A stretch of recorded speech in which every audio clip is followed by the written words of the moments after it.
টি-20 বিশ্বকাপ খেলা নিয়ে আইসিসি বোর্ড সভায় পারল না বাংলাদেশ। যেখানে ভোটাভুটিতে সিদ্ধান্ত হয় ভারতে খেলতে যেতে হবে বিসিবিকে, নইলে বিকল্প দল দেবে এই সংস্থাটি। বলা হচ্ছে সেই দেশ হচ্ছে স্কটল্যান্ড। আইসিসি জানিয়েছে পূর্ব নির্ধারিত সূচি অনুযায়ী ভারতেই ম্যাচ হবে, তবে চূড়ান্ত সিদ্ধান্ত জানাতে 24 ঘন্টার আলটিমেটাম দিয়েছে আইসিসি, এমনটাই জানিয়েছে ক্রিক ইনফো। বাংলাদেশের বিশ্বকাপ খেলার যে আশা ছিল সেটা শেষ হয়ে গেল। বাংলাদেশের পরিবর্তে অন্য দল অর্থাৎ স্কটল্যান্ডই হয়তোবা অন্তর্ভুক্ত হতে পারে বিশ্বকাপে, এমনটাই জানিয়েছে ESPN ক্রিক ইনফো। তবে এটা কোনো উড়ো খবর নয়। আজকে আইসিসির সভা বসেছিল এবং সেটা বাংলাদেশকে নিয়েই, বাংলাদেশের বিশ্বকাপ ভাগ্য।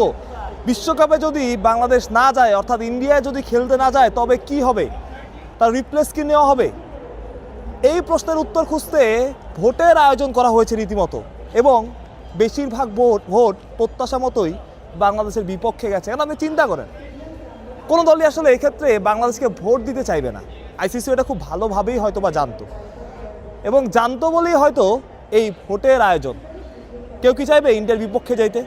জিম্বাবুয়ে, আয়ারল্যান্ড, স্কটল্যান্ড তো ছিল না, কিংবা অন্য কোনো বোর্ড, যেসব বোর্ড আছে অস্ট্রেলিয়া, ইংল্যান্ড, তারা কি ইন্ডিয়াকে পাশ কাটিয়ে বাংলাদেশের পক্ষে নেবে, বাংলাদেশের পক্ষে ভোট দেবে? সেটা কখনোই সম্ভব ছিল না।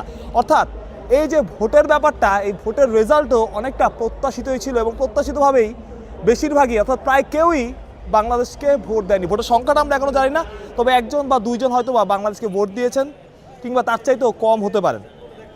অর্থাৎ বাংলাদেশের যে বিশ্বকাপ খেলার ক্ষীণ সম্ভাবনা ছিল, বিশ্বকাপ বাংলাদেশ খেলবে বা বিশ্বকাপে বাংলাদেশের প্রতিনিধিত্ব করবে, সেই সম্ভাবনাটাও শেষ হয়ে গেল। তারা রিপ্লেস করছে, এবং রিপ্লেসমেন্ট হতে পারে স্কটল্যান্ড। বাংলাদেশের জায়গা নিতে পারে যারা বিশ্বকাপে কোয়ালিফাই করতে পারেনি, তারাই বাংলাদেশের পরিবর্তে ওই গ্রুপটায়, যে গ্রুপটায় Italy, Nepal, West Indies, England আছে, সেই গ্রুপটায় যুক্ত হতে পারে, এবং তারা খুব স্বাভাবিকভাবে বাংলাদেশের যে ম্যাচগুলো ছিল কলকাতা এবং মুম্বাইতে, সেই ম্যাচগুলো খেলবে। আপনি ভাবতে পারেন একটা বিশ্বকাপ হবে, সেখানে বাংলাদেশ খেলবে না। প্রথম বিশ্বকাপের পর থেকে যে ফরম্যাটে বিশ্বকাপ হয়েছে, সব বিশ্বকাপে বাংলাদেশ অংশগ্রহণ করেছে।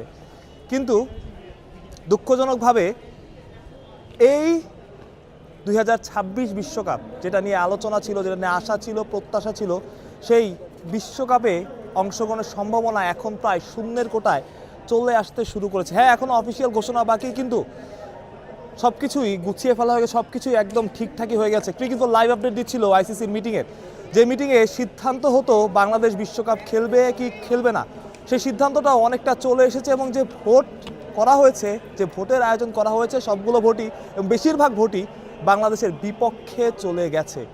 বাংলাদেশকে রিপ্লেস করবে স্কটল্যান্ড, যদি এমনটাই হয়। বাংলাদেশ নাকি একদিন সময় চেয়েছে, একদিন সময় নিয়েছে। এই সময় নিয়ে আসলে কি হবে? বাংলাদেশ কি খেলতে যাবে?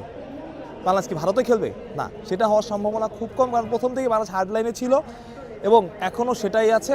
সেটা হলে বাংলাদেশের বিশ্বকাপ স্বপ্ন এখানেই শেষ, সবার, দর্শকের, ক্রিকেটারদের, ভক্তের, সবার।